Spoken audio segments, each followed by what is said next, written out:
In this video, I'm going to show you how to build authentication for a B2B app, the kind where one user can belong to multiple organizations with different roles in each one. We'll set up organization-aware login, passwordless authentication, sessions that actually carry org context, and at the end, I'll show how this same setup extends cleanly to AI agents using MCP.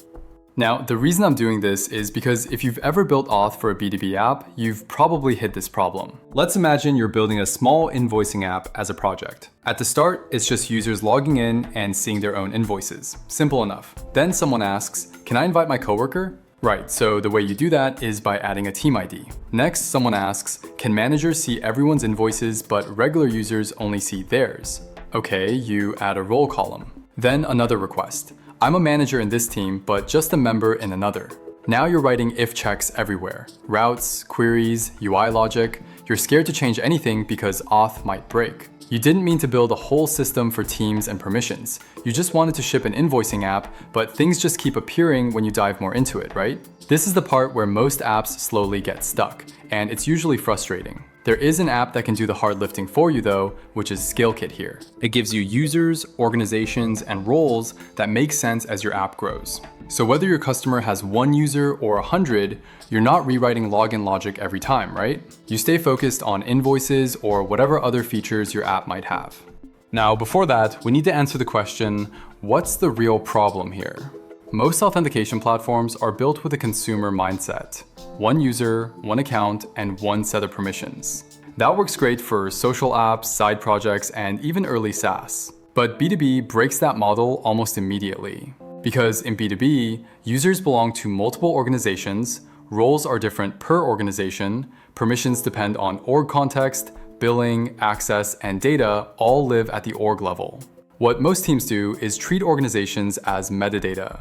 You add an organization ID column, then a user orgs table, then a roles table, then middleware to figure out which org the user meant to log into. The first enterprise customer asks for SSO, another asks for audit logs, another wants automated provisioning. Now Auth isn't a feature anymore, it's a system you're maintaining. The root issue is the mental model. If organizations are just an extra field on the user, everything downstream becomes custom glue, so to say. The key shift is this. In a B2B app, organizations are the primary entity, not users. A user isn't logged into your app, they're logged into an organization inside your app. That means 1 user profile, multiple organization memberships, each membership has its own role, permissions, and metadata. Once you model it this way, things get simpler. Sessions always know which org they belong to, permissions are evaluated in context, enterprise features like SSO and provisioning make sense. This is the model ScaleKit is built around. So instead of bolting org logic onto a consumer auth system, we start with organizations as first class. Let me show you what this looks like in practice.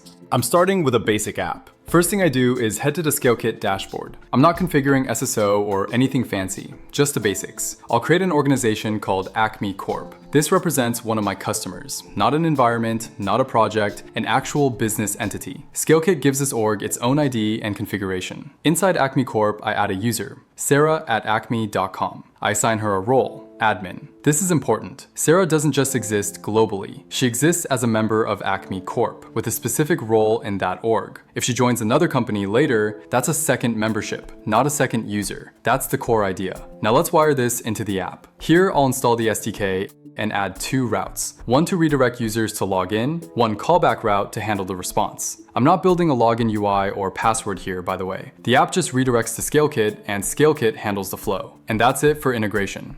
Now let's see what users experience. I click sign in the app. I get redirected to a hosted login page. This page is configurable. Things like branding and auth methods are set in the dashboard. But the important part is that I'm not maintaining this UI or flow myself. I enter Sarah@acme.com. For this demo, I'm using passwordless authentication. ScaleKit supports magic links, email OTP, Sarah gets an email, clicks the link, and she's signed in. After login, the app receives a session token. When I decode it, here's what I see. User ID, organization ID, every request now has explicit org context. I don't have to guess which organization the user belongs to, and I don't have to maintain server-side session state. Now, let's talk about the stuff teams usually rebuild manually. In the dashboard, if I go to Authentication and then Session Policy, here I can define session behavior like idle timeouts or absolute session limits. For example, here I have the absolute session set to 10 minutes, but if I want to change it to something more generous, let's say 2 days, I just type in 2 and then change the minutes here to days instead. Same goes for the idle timeouts. I can enable or disable it, and I can change it in a similar way I changed the absolute session timeout earlier as well. These apply at the organization or app level. The SDK validates tokens automatically. If a session expires, the user is redirected back to login. Another useful piece is auth hooks. These are HTTP callbacks that run during the auth lifecycle. Before login, after login, before signup. This is where business logic belongs. For example, block users from certain domains, enrich the session with internal data, and enforce custom access rules. Instead of burying this logic in middleware, it's centralized and visible. Finally, audit logs. If I go here on the Developers tab and then go to Auth logs, let me change the range here to the last 30 day.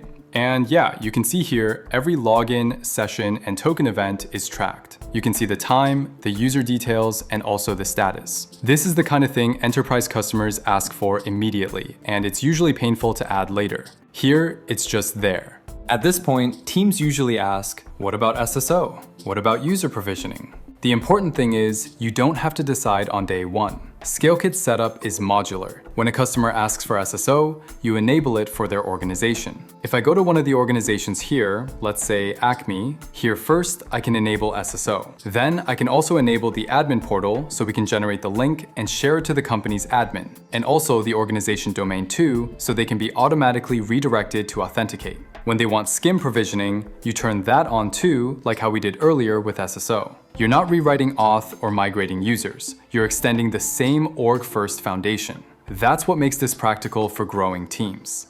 Now, here's where this gets interesting for AI apps. If you're building AI agents, authentication becomes even harder. Agents can't click login buttons. They still need scoped, auditable access. This is where MCP comes in. ScaleKit provides an OAuth layer for MCP servers. That means AI agents authenticate using standard OAuth tokens, our scoped access is auditable, and everything still ties back to organizations. It's the same auth foundation, just a different type of client. Humans log in through a browser. Agents authenticate programmatically. Same thing. So here's what we actually built. A B2B authentication that understands organizations. We added org-aware login, passwordless auth, session policies, audit visibility, and a path to enterprise and AI use cases, without rebuilding auth from scratch or locking ourselves into day one enterprise complexity. If you're building a B2B app, especially one that's heading toward enterprise or AI-driven workflows, this is worth looking at. I'll leave a link to ScaleKit in the description. The setup is simple and you can start free as well. You can also learn and discover its feature on the docs page here. You can get a full stack auth setup and ready to go in Node.js, Python, Go, or Java. Plus, there's also a Next.js and Express.js demo app here that you can take a look and download as well that you can use as reference. But that's about it for now. If you found value in this video, don't forget to like and subscribe, and I'll see you in the next one.